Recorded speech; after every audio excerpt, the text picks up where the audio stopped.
Ke mantaga tshimologo ya beke, your feel-good breakfast show on SABC3. We're live, it's Expresso. We're chatting to Dr. Eve this morning about our relationship topic, about being in love with your best friend's partner. And just to kind of wrap it up, I was wanting to ask Dr. Eve, is it ever possible that you could sit down with your best friend and their partner and say to them, listen guys, I find myself struggling with these feelings, I don't know what's going on, but I feel like I'm attracted or possibly in love with your girlfriend or your boyfriend or whoever your partner is. I just want you guys to understand this, and that's all. Just put it out there, and then for it to actually be something that strengthens the common relationship that you share. Is it possible? I think anything's possible, and I love that is a very adult, healthy conversation that you've just said. Nobody knows, you wouldn't even know, really, unless you've been that confident, right, what their relationship is or what the status of the relationship is. Because I always, and you know this by now, Katlego, I talk about the vulnerability factors.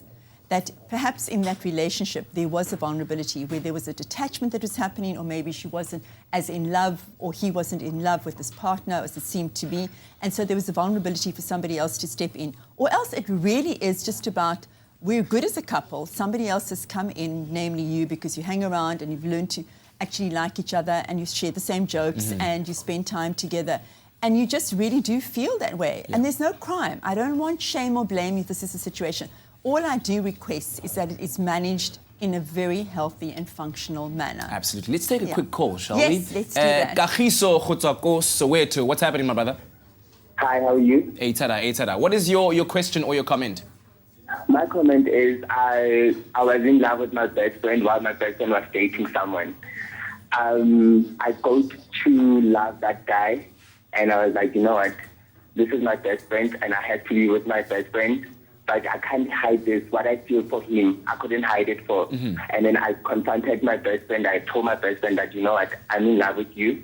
And my best friend was like, I'm not sure that I want to date you, but we can try it. And then we dumped the guy and we dated. And 6 years later, we're still together. And happily together. Like, I love my best friend. Like it's everything. Like, that was the best decision that I've ever taken in my life. My goodness, I'm hoping that the other partner wasn't too heartbroken. I'm glad that 6 years later it's worked out successfully for you. So this is amazing. Story. It is a beautiful story. And I like that you were so, Katlego is going to like that you were so honest up front. Yes, honesty. And often happens that when you are best friends, and we spoke about this right at the beginning of the show, if there is a same-sex situation or even if there's opposite-sex situation, like we're hearing here from Kagiso, then it is possible that suddenly you start out as best friends and then you develop feelings for this person and then you begin to disclose and to declare it. And the other person has the right of refusal, or saying, oh, you know what, I just like you as a friend, I don't want anything sexual happening over here. But in your case, it worked out for you. I'm really happy. That's a really feel-good way to end the show. This is fabulous. Kagiso, thank you very much for that call and sharing your story with us. And I guess for him, it was kind of, you know, the best of the situation, if you will, because he happened to be in love with his best friend, and the other party wasn't really related to him in that way, in a friendship kind of way, and he wanted to protect his best friend as well by being closer, being more intimate, I guess, being in love. And it isn't really a big conflict of interest in that situation. It's just moving or acknowledging, and also we want to, you know, be honest around it, that